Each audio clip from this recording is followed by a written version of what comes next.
York, this is Democracy Now! What are these two people actually in there to do? Their only experience is working for their parents. That's it. What if it's not? It seems to me it's all about self-interest. They're not qualified to do anything else. Kushner, Inc. Greed, ambition, corruption. The extraordinary story of Jared Kushner and Ivanka Trump. We'll speak with investigative reporter Vicky Ward about her new book detailing how the president's daughter and son-in-law have used their White House posts for personal gain, and how Jared almost started a war in the Middle East after a coveted real estate financing deal fell through. But first, Amnesty International accuses the United States of possibly committing war crimes in Somalia by killing civilians in the secretive U.S. air war. And we'll get the latest on the ongoing protests in Haiti, where a team of American mercenaries were recently arrested. In Haiti, the mercenaries who were arrested last month have been revealed to have been involved in a bank heist to the tune of $80 million. There's an ongoing uprising threatening to remove the president, and the prime minister has been thrown out. All that and more coming up. Welcome to Democracy Now!, democracynow.org, the War and Peace Report. I'm Amy Goodman. 6 days after New Zealand suffered the worst mass murder in its history, New Zealand's Prime Minister Jacinda Ardern announced Thursday her government will crack down on weapons of mass murder like those used by a white supremacist gunman in attacks at 2 mosques in Christchurch 6 days ago that left 50 people dead and 4 dozen others injured. Today I'm announcing that New Zealand will ban all military-style semi-automatic weapons. We will also ban all assault rifles. We will ban all high-capacity magazines. We will ban all parts with the ability to convert semi-automatic or any other type of firearm into a military-style semi-automatic weapon. The weapons ban will take effect immediately to prevent buyers from hoarding outlawed weapons. Ardern said her government would launch a buyback program to allow gun owners to surrender now outlawed weapons for cash. The announcement came as funerals continue for victims of the March 15th massacre. On Thursday, mourners buried 14-year-old Syed Ahmed Milne and 24-year-old Tariq Rashid Omar at Christchurch's Memorial Park Cemetery. Mozambique has declared 3 days of national mourning as it struggles to recover from what the World Meteorological Organization is calling the Southern Hemisphere's worst tropical cyclone on record. Rescue workers in the flooded city of Beira struggled to reach survivors who clung to trees or pleaded for help from rooftops after Cyclone Idai destroyed 90% of the city, home to 500,000 people.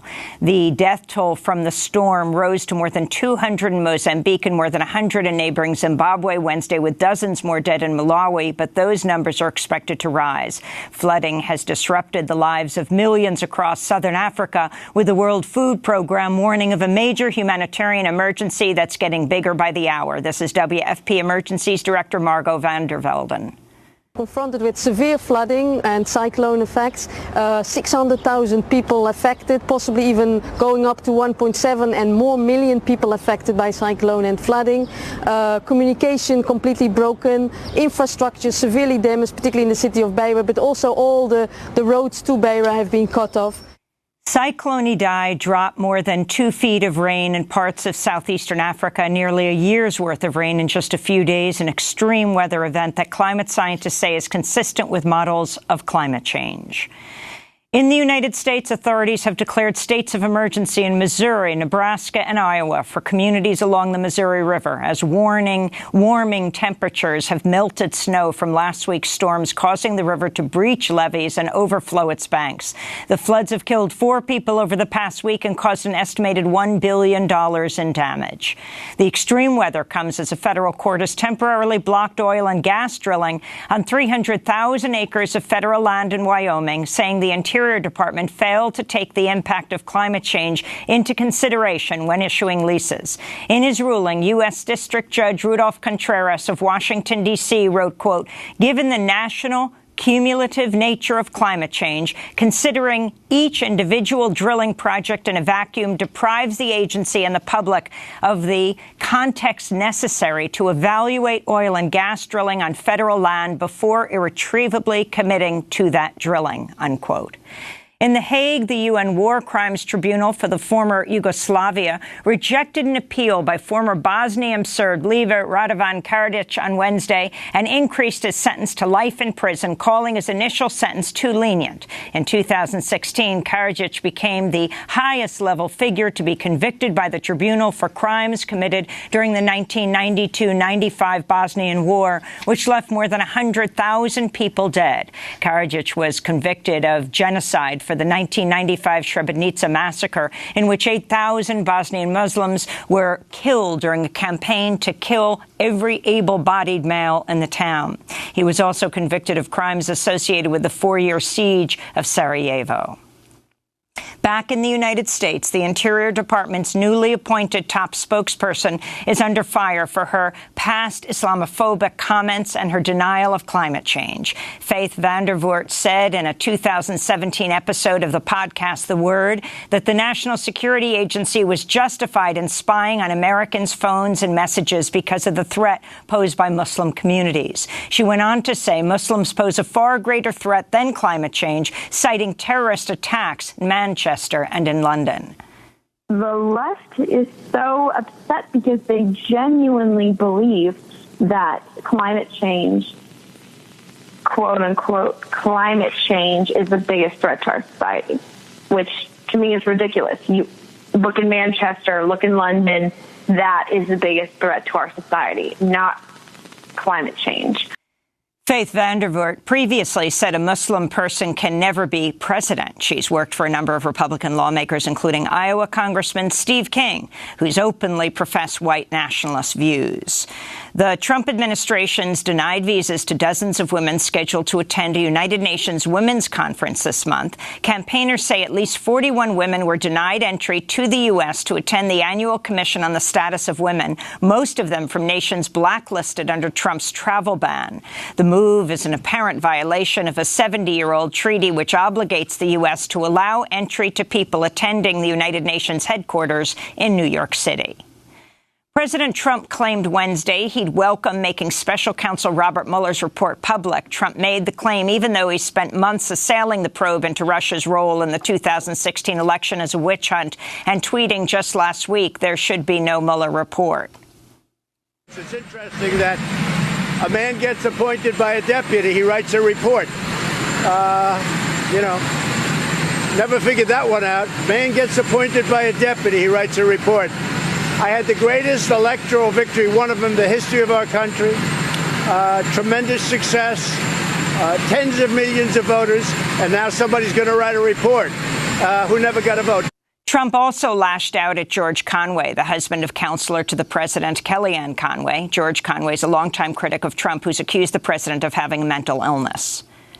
Well, I don't know him. I don't know him. He's a whack job. There's no question about it. But I really don't know him. I think he's doing a tremendous disservice to a wonderful wife. Kellyanne is a wonderful woman, and I call him Mr. Kellyanne.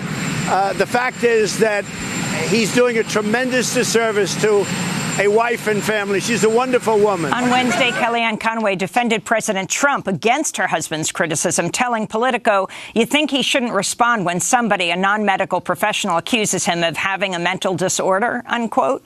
President Trump's comments came ahead of a trip to Ohio, where he held a re-election fundraiser at the Brookside Country Club in Canton. Trump also toured the Joint Systems Manufacturing Center, which produces M1A1 Abrams tanks for the Pentagon. During a speech at the factory, Trump attacked the late Senator John McCain over his decisive vote against a Republican bill to repeal the Affordable Care Act without a replacement. The Pentagon's Inspector General has launched a probe into whether acting Defense Secretary Patrick Shanahan unfairly favored the weapons manufacturer Boeing, where Shanahan spent over 3 decades as an executive. The inquiry comes a week after the watchdog group Citizens for Responsibility and Ethics in Washington filed a complaint alleging Shanahan, quote, praised Boeing in discussions about government contracts, said that Boeing would have done much better than its competitor Lockheed Martin had it been awarded a fighter jet contract, and repeatedly dumped on the jet Lockheed produced, unquote. Shanahan's ties to Boeing face renewed scrutiny after the company's 737 MAX jets remain grounded worldwide following deadly crashes in Indonesia and Ethiopia. Meanwhile, CNN reports the Justice Department has issued multiple subpoenas seeking information on Boeing's safety and certification procedures, as well as how the company marketed its 737 aircraft as part of a criminal investigation. In media news, the Walt Disney Company has closed a $71.3 billion acquisition of 21st Century Fox, cementing the corporation's status as the largest entertainment conglomerate in history. The deal will reshape the media and entertainment industries and could spawn a wave of new mergers as smaller studios struggle to compete with Disney. Kazakhstan's longtime authoritarian leader has announced he'll step down as president after 30 years in power.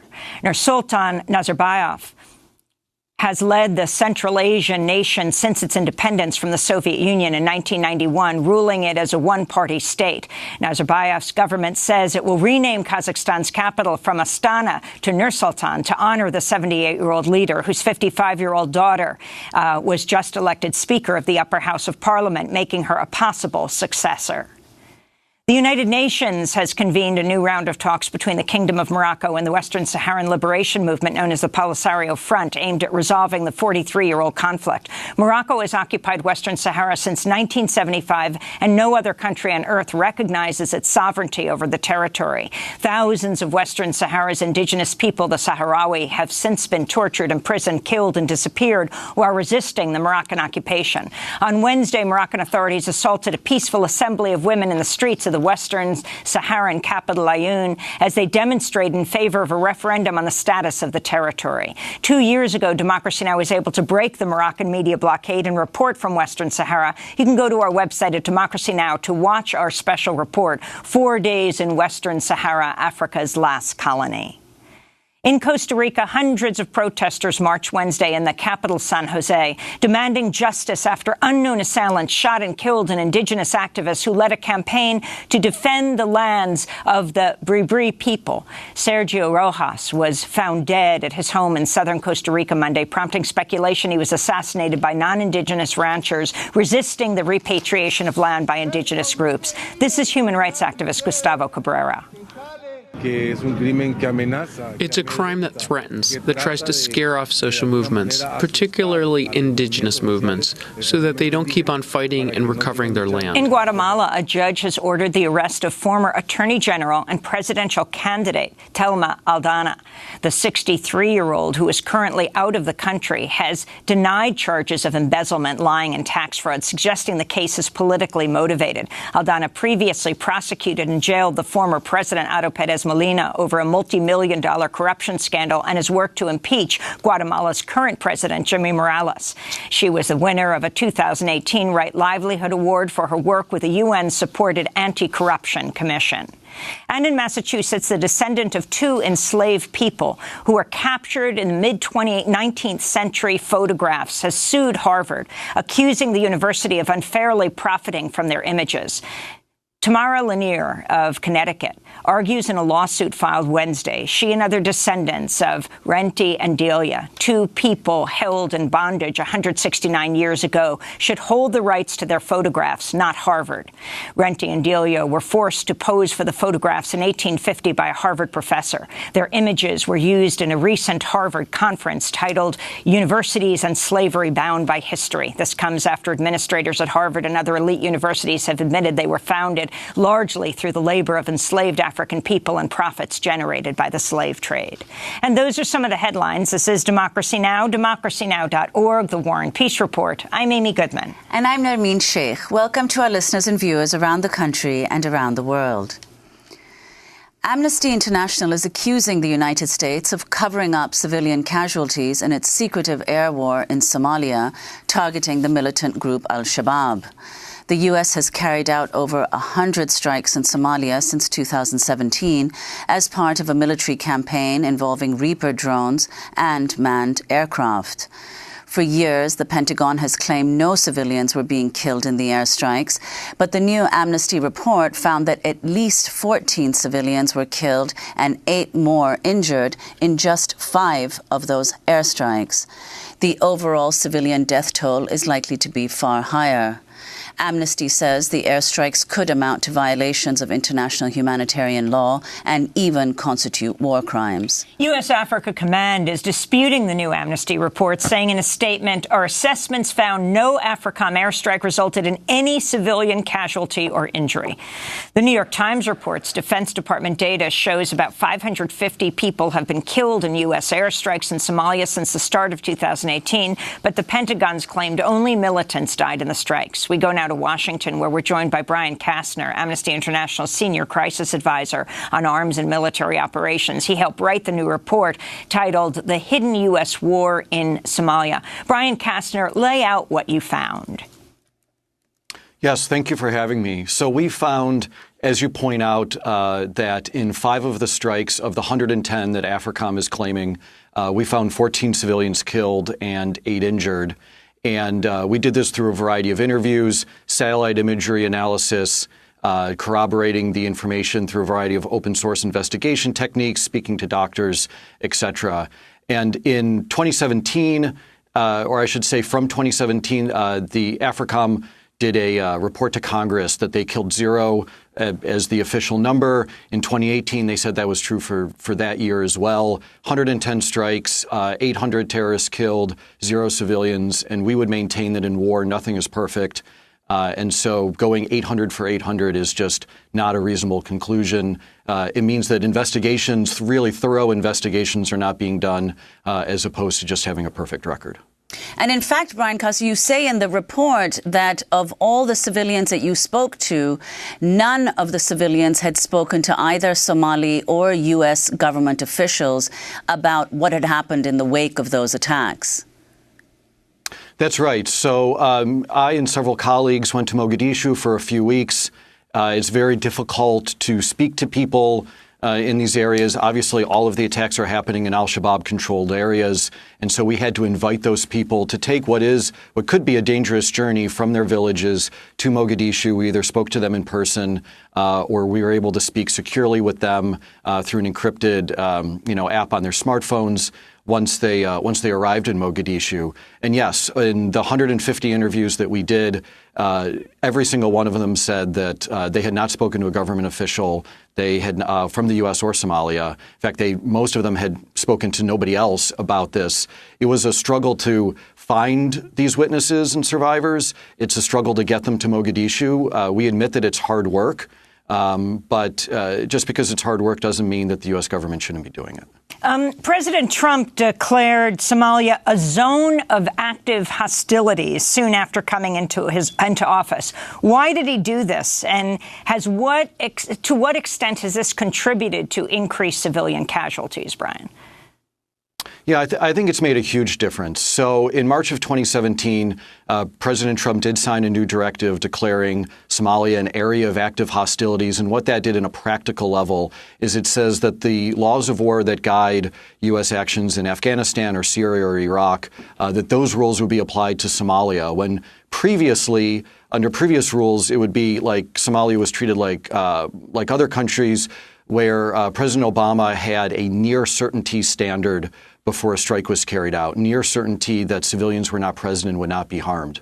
After the new declaration, that standard was lowered to a reasonable certainty, as in you're pretty sure that there aren't civilians around.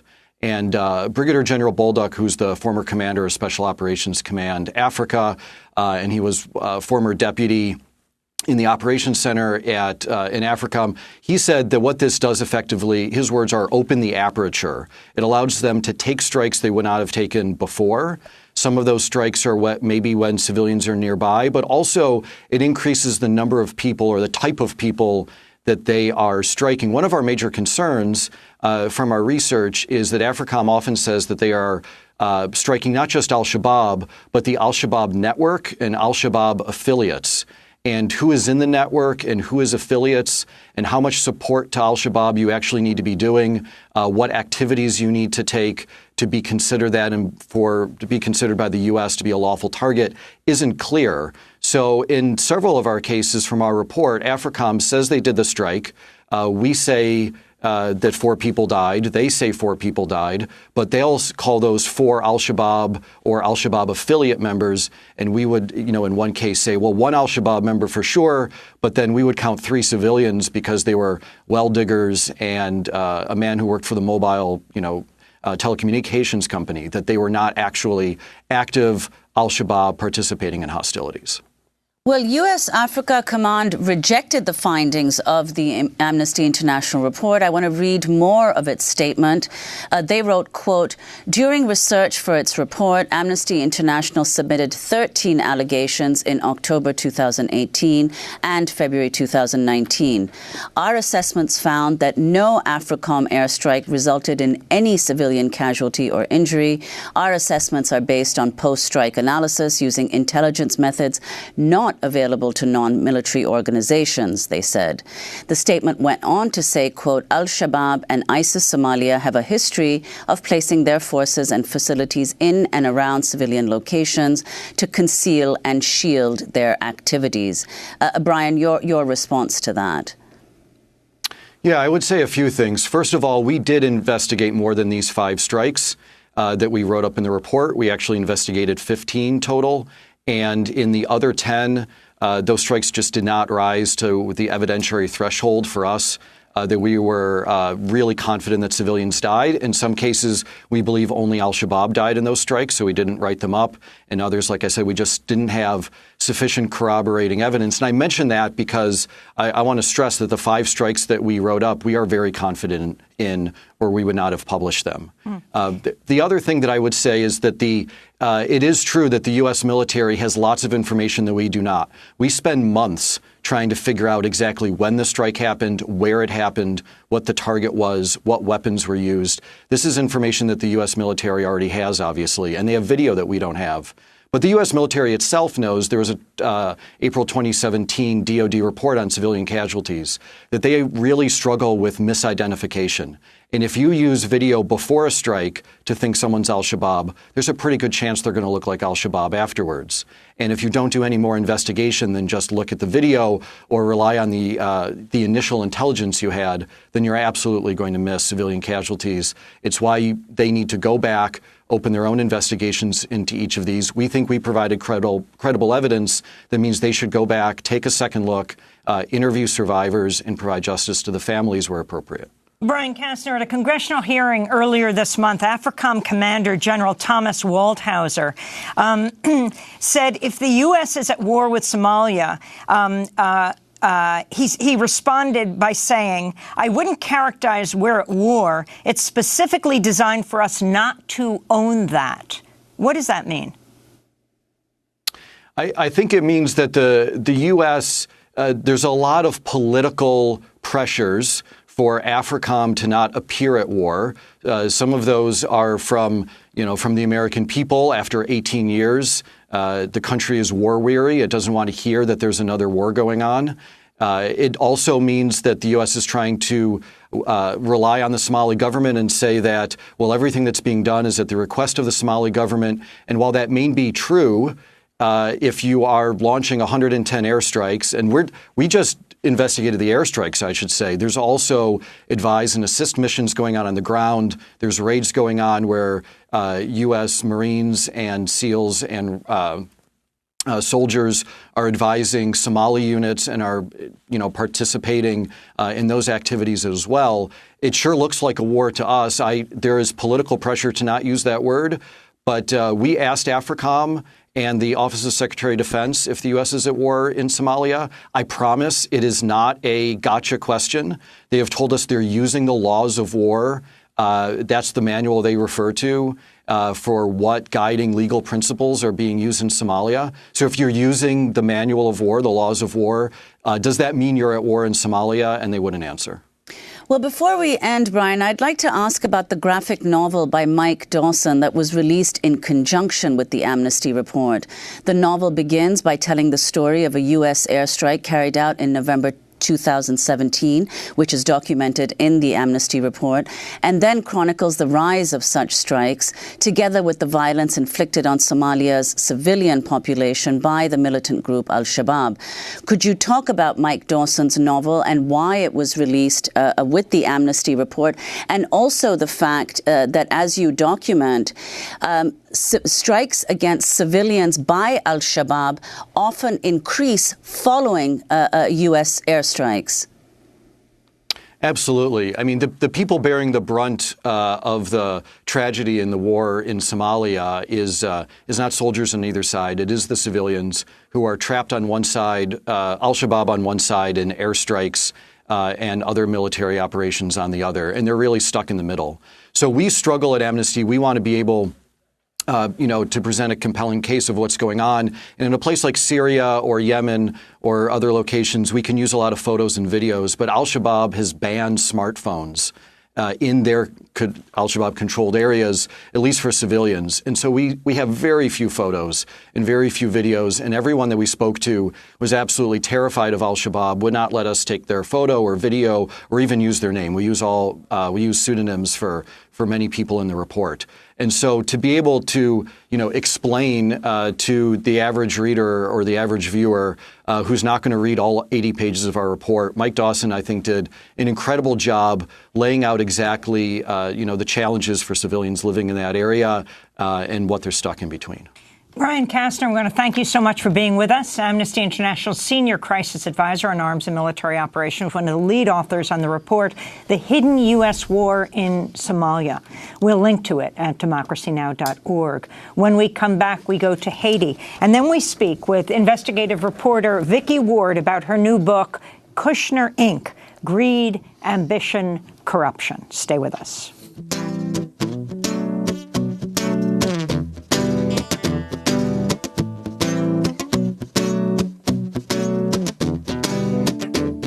There's no way to ride it, there's no way to fight it. And I kick and scream, but you got me despite it.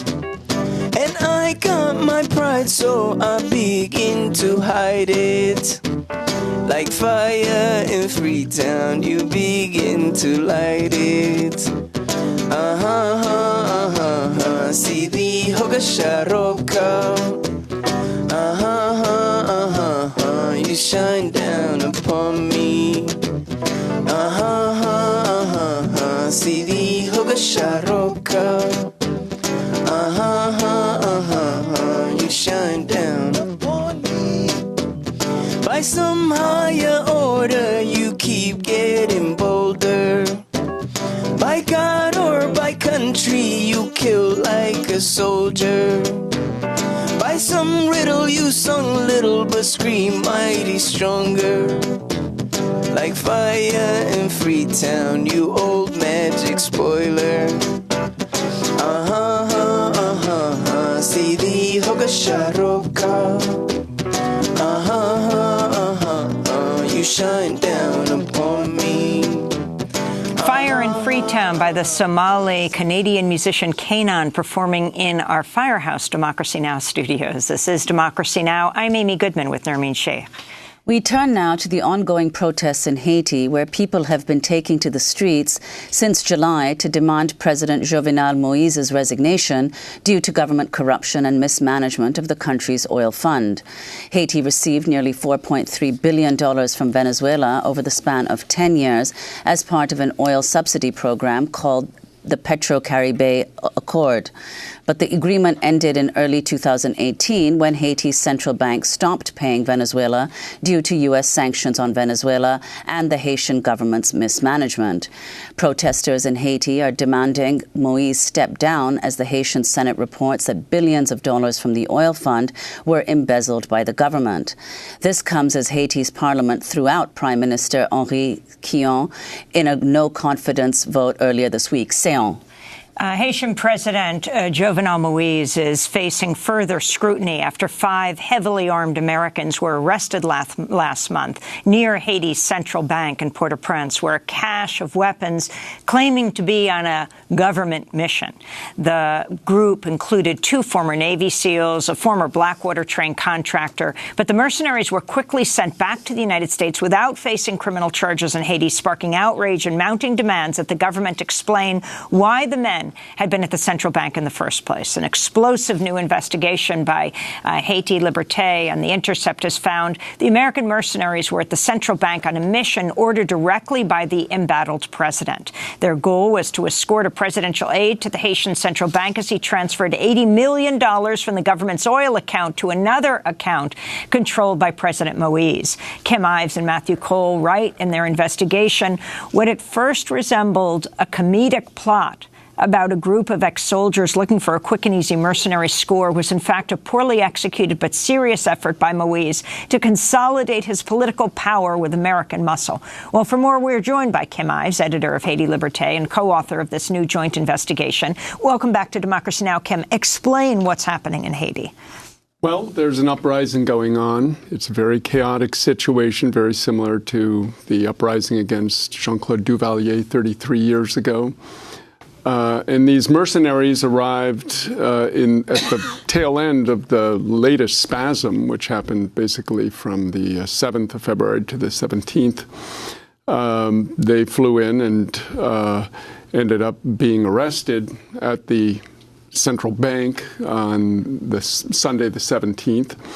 And everybody was wondering what they were up to, what they were doing, who was behind them. They were loaded for bear. They had, semi-automatic weapons, pistols, drones, satellite phones, you name it.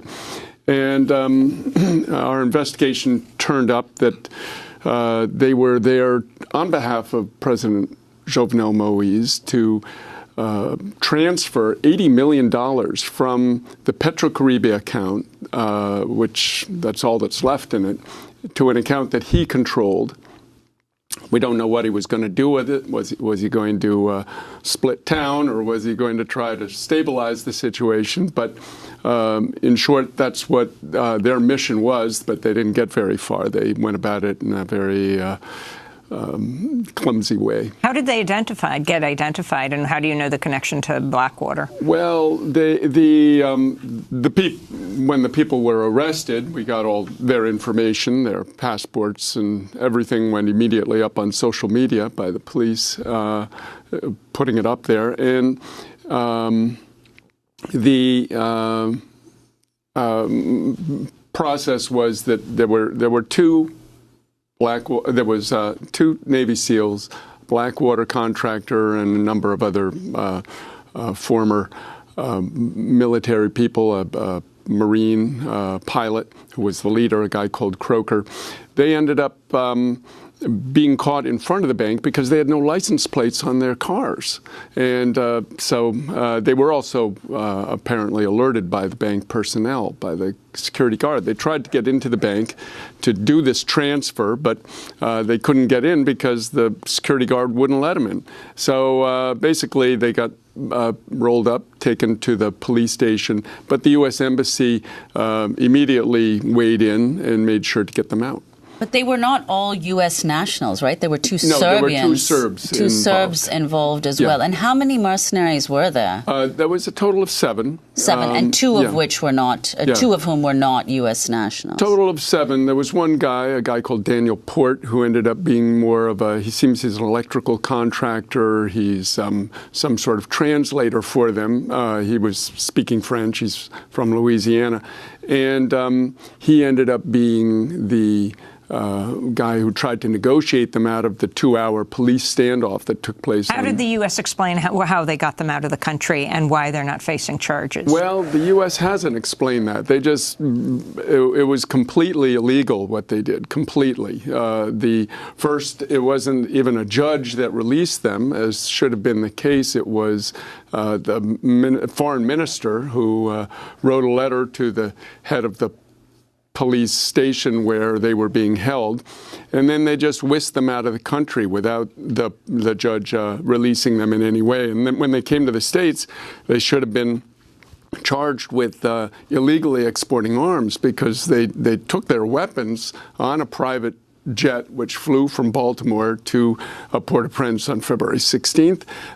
They never went through immigration in Haiti. They never went through customs. And in the end, they ended up not being charged either in Haiti or the U.S. So they've gotten off scot-free until now, we hope.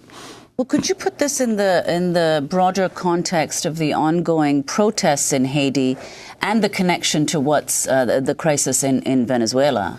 Yes. Well, Haiti is going through a terrible uprising, or a great uprising, maybe we could say, in large measure because the support that Venezuela provided Haiti, $4.3 million of cheap oil and cheap credit, from basically 2008 till 2017 or beginning of 18, has finished. And $4.3 billion? $4.3 billion in oil was provided. Now, as we talked about here on Democracy Now, at the time that we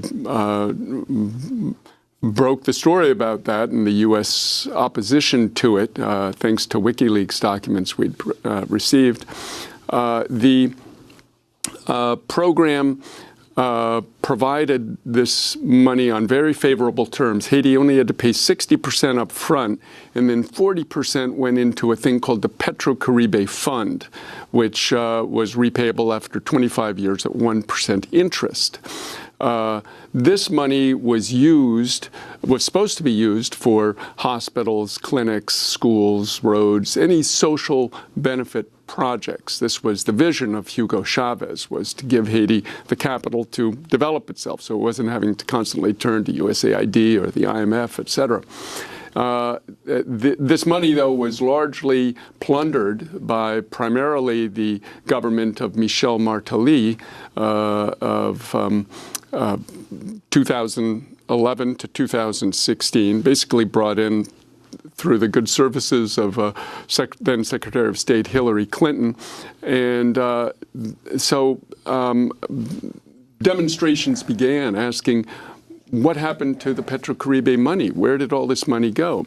Then in July of last year, they tried to hike the gas prices because the cheap Venezuelan oil is finished. And the IMF came in and said, you got to raise the prices if we're going to give you any more loans. And when they tried to do it, the people went ballistic, went in the streets for 3 days. Haiti was basically shut down. And Jovenel had to sacrifice his prime minister and bring in the new prime minister, who just was now ousted, Jean-Henri Séan. So that mobilization continued through the fall. In September, October, November, huge demonstrations. And then it began again in February, basically after Jovenel stuck a knife in the back of the Venezuelans after their exemplary solidarity by voting against Nicolas Maduro, saying he was illegitimate as part of a OAS, an Organization of American States, vote on January 10th. Until then, Haiti had not gone along with the U.S. campaign to oust Maduro, but they basically sided with Washington, and now Washington is doing everything to keep Jovenel propped up. Why did they make that decision all of a sudden? They were between a rock and a hard place because Washington was sort of sitting back. They hadn't come in to help denounce Maduro or line up against Maduro. But when they did, the U.S. began to support them in some way. And we see tomorrow Jovenel Moïse will go to Florida to meet with Trump at Mar-a-Lago, and will probably be asked to not only line up more with some sort of U.S. intervention or increased campaign against Venezuela, but also to reject China, which is trying to make overtures to Haiti. Haiti is one of the last of the 18 countries which recognizes Taiwan, and China has offered Haiti $4.7 billion to overhaul Port-au-Prince, but Taiwan, remains giving small corruption bribes to the government. So, how long will Moise last? That's the $64,000 question. Nobody knows, but he's definitely on the ropes. This uprising looks like it will continue, despite the fact that Moise has effectively neutralized the prime minister, who he was basically at odds with. The opposition was part of the opposition was trying to work through the prime minister to get Chauvenel out. But now with this report about what's happened with the mercenaries and with the continuing crisis of oil in the country, he probably won't last till the end of his term. We want to thank you for being with us, editor of Haiti Liberté, co-author of a joint investigation between Haiti Liberté and The Intercept titled U.S. Mercenaries Arrested in Haiti Were Part of a Half-Baked Scheme to Move $80 million for Embattled President. When we come back, Vicky Ward on Kushner, Inc. Stay with us.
By Emmeline Michel. This is Democracy Now! I'm Amy Goodman with Nermeen Sheikh. House Democrats are continuing to probe how President Trump's son-in-law and advisor, Jared Kushner, received a top-secret security clearance despite concerns from the CIA. The New York Times recently reported Trump ordered then-Chief of Staff John Kelly to grant Kushner the clearance despite the judgment of intelligence officials. Then White House counsel Don McGahn had also argued Kushner should not have been granted access to top-secret documents. Kushner failed to report over 100 foreign contacts on his initial application for clearance, which was denied by the FBI after a background check into his financial history and contacts with foreign investors. Kushner later revised his application 3 times and was ultimately granted permanent security clearance last May. Well, a new book uncovers details about how Jared Kushner has continued to let the financial dealings of his family impact the policy decisions he promotes overseas. In one case, this almost led to a war in the Middle East between Qatar and Saudi Arabia. We're joined now by investigative reporter Vicky Ward, author of Kushner, Inc., Greed, Ambition, Corruption, The Extraordinary Story of Jared Kushner and Ivanka Trump.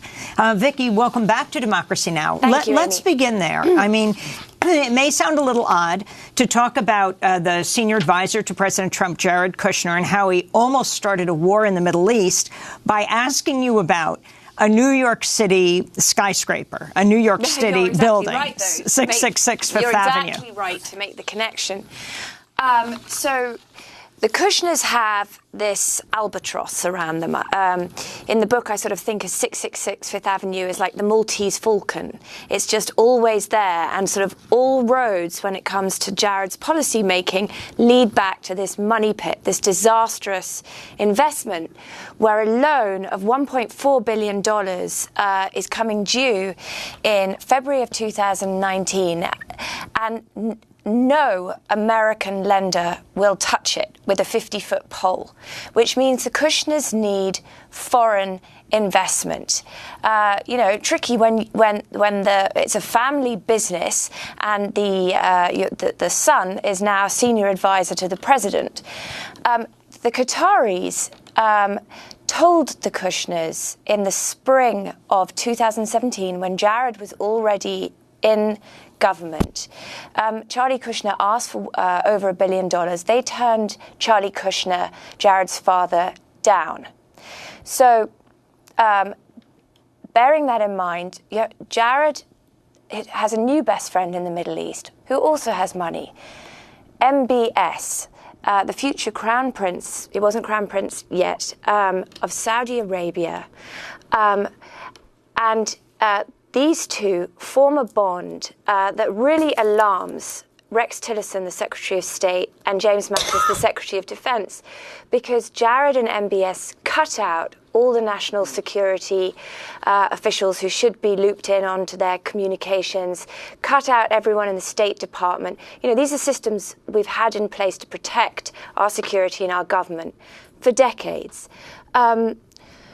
And Rex Tillerson, who's was very experienced in the region. The former Secretary of State. The former Secretary of State. But before that, remember, he ran Exxon, knew a bit about MBS's sort of brutal track record, and was really concerned about this.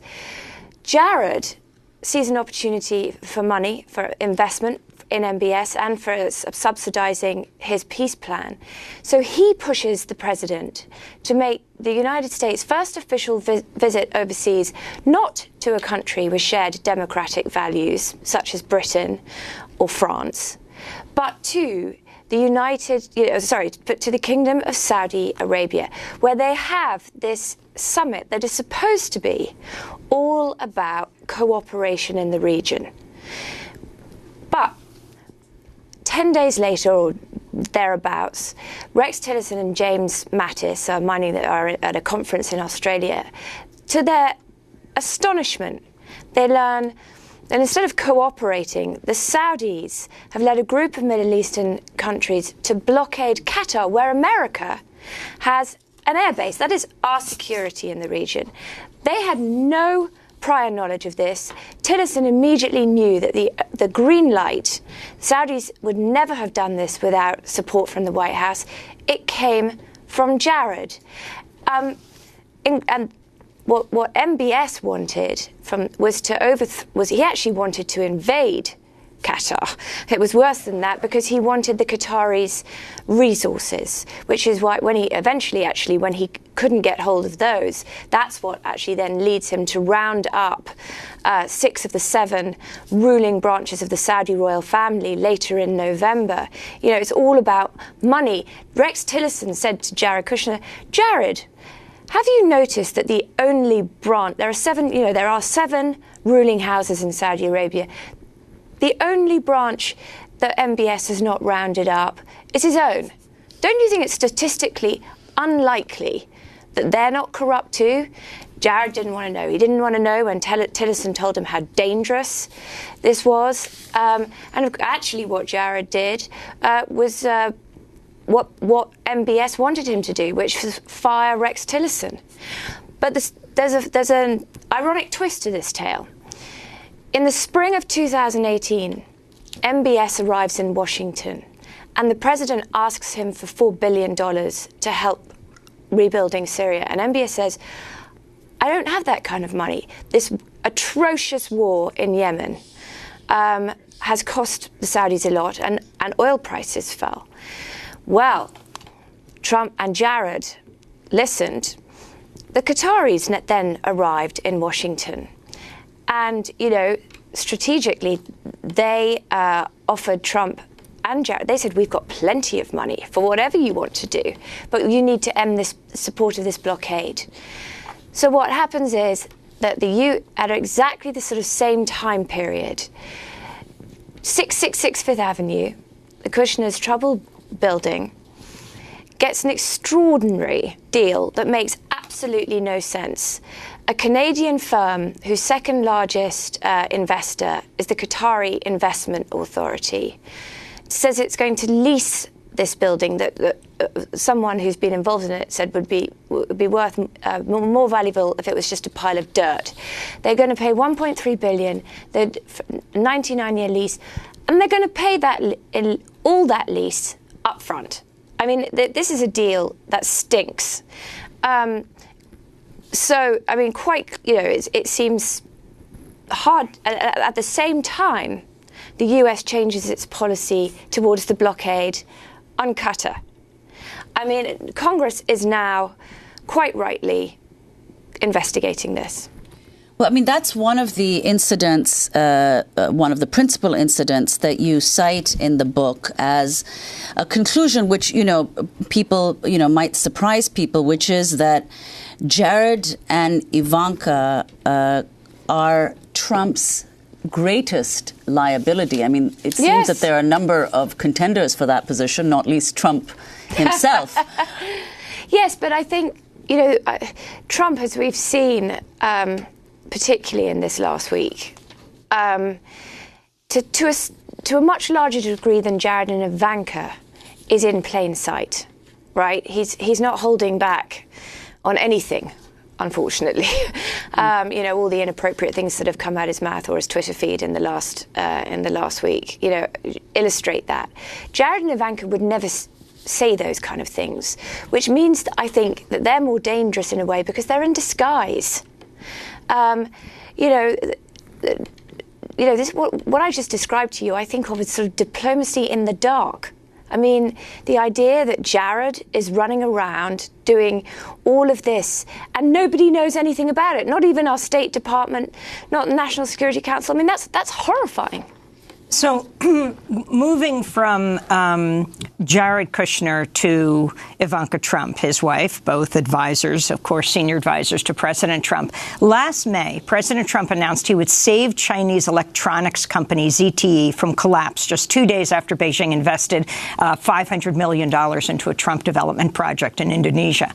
A week before that, Ivanka Trump's fashion business won approval for trademarks in China. Then last October and November, Chinese trademark regulators awarded preliminary approval for an additional 34 trademarks covering everything from Ivanka Trump-branded veterinary services, nursing homes, sausage casings, handbags, shoes, and even voting machines. Right. Vicky Ward, explain. So this issue of the trademarks, is something that appalled everyone who worked with Ivanka, should appall all of us. It certainly was another thing that Rex Tillerson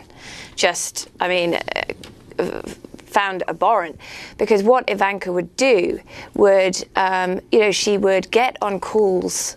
I mean, not just with the Chinese, she would, for all sorts of foreign leaders. We have India, Japan. I mean, she'd get on calls or put herself in meetings. In quite a subtle way, and not ask directly in front of people. Oh, and by the way, can you please now boost my business, which needed desperately foreign support. It wasn't doing at all well domestically, we have very firm laws about this. You can't stand on White House grounds and ask for money. I mean, that's just flat out illegal. And the people in the State Department watching all this, because they would be on some of these calls, were absolutely horrified at how completely inappropriate it was, because it just seemed like such blatant self-dealing. What about the Middle East peace plan of Jared Kushner, to the shock of many? Not Secretary of State Jared Kushner, not National Security Advisor Jared Kushner, but Trump's son-in-law and so-called senior advisor, who apparently now we've just learned it was Trump himself who intervened above the intelligence services to get him top security clearance. Well, I think one of the strong themes in my book, is Bibi Netanyahu, very, very old family friend of the Kushners. Famously, when Jared was a child, Bibi slept in Jared's bedroom one night. Jared was kicked out. Charlie Kushner, actually, his father, went to jail. One of the counts he pled guilty to was the campaign finance fraud, and that involved paying in the wrong way for Bibi's many visits to Charles Kushner's local Jewish community. Bibi Netanyahu is like the grand chess master he may as well really have been our Secretary of State these last 2 years. The current Prime Minister who looks like he's about to be indicted for corruption of Israel. Exactly. Because Jared's peace plan is essentially Bibi's peace plan. And it involves everyone else sort of doing things and everyone else paying for it except Israel. And I think you can't underestimate the influence of Bibi here. It was Bibi's idea to really have the US soften its attitude towards Russia because he thought it would be helpful in batting down Iran in Syria. This is not a view that is shared by many of our, any actually of our security analysts who deal in the region. And he was very supportive of this idea that Jared and MBS should form an alliance so that the Saudis could and the United Arab Emirates could sort of subsidize Jared's peace plan. Well, one of the things that's been pointed out by critics of the book is that Steve Bannon seems to be one of the principal sources, though you never say explicitly whether you interviewed him or not. And obviously, quite apart from the other problems with Steve Bannon, he is not a disinterested party. He has and has always been critical of Jared and Ivanka Trump. Totally. So did you interview him? Look, I've got to protect my sources, but I would point out that if you look, I think the book has 25 chapters. Steve Bannon appears in 6. So the idea that he would be a principal... I think maybe that's... the book is sort of 6 books in one. It's very dense. We actually start in Belarus, then we move to New Jersey, then we go to New York, then we go to Washington, but we then go from Washington to the Middle East. It's probably more striking because Bannon. There are not many people who are cited by name. You interview more than 200, but Steve Bannon was only in the White House. Obviously he was on the campaign with Jared and Ivanka, and in the White House for 6 months. The reveal I think that's interesting in the book about Bannon is that he was the one who brings them in. It wasn't actually Trump. It was Steve Bannon. When Don McGahn, the White House chief counsel, comes in with a draft of an opinion from the Justice Department saying, look, everyone's overriding the nepotism laws that we have in place, saying, look, no one really wants to do this. To bring Jared and later Ivanka in. But we can if you think it's absolutely necessary. But McGahn didn't want to do it, not just because of the worries about corruption. White House counsel. McGahn. Yeah, White House counsel. But because of worries about competence, actually. He said, how does anyone know that these two are going to be competent? It was a really good question. And he posed this to both Reince Priebus and Steve Bannon. And Bannon was the one who said, you know what? Think back to Billy Bush weekend when the president was so upset when those tapes leaked, and the only person who could really calm him down was Ivanka. I think we might need them, and obviously, so they come in, and 6 months later, Bannon is pushed out. But I think that given the scope of this book, Bannon's time period in it is very limited. And ultimately, your conclusion in these last 30 seconds about the power of Jared Kushner and Ivanka Trump in the White House? I think it's a complicated answer. They're still there. The body count that they've caused is up in the 30s. But I think the book shows that at the end of the day, she can't speak candidly to her father. In the end, he's going to do what he's going to do. Although, again, it is complicated. He gave Jared that security clearance. I mean, against everyone else's advice. We're going to have to leave it there, but we're going to do part 2, posted online. Vicky Ward, investigative journalist, author of the new book, Kushner, Inc., Greed, Ambition, Corruption, The Extraordinary Story of Jared Kushner and Ivanka Trump. I'll be speaking at Smith College tonight at 7. Check our website at democracynow.org. I'm Amy Goodman with Nermeen Sheikh.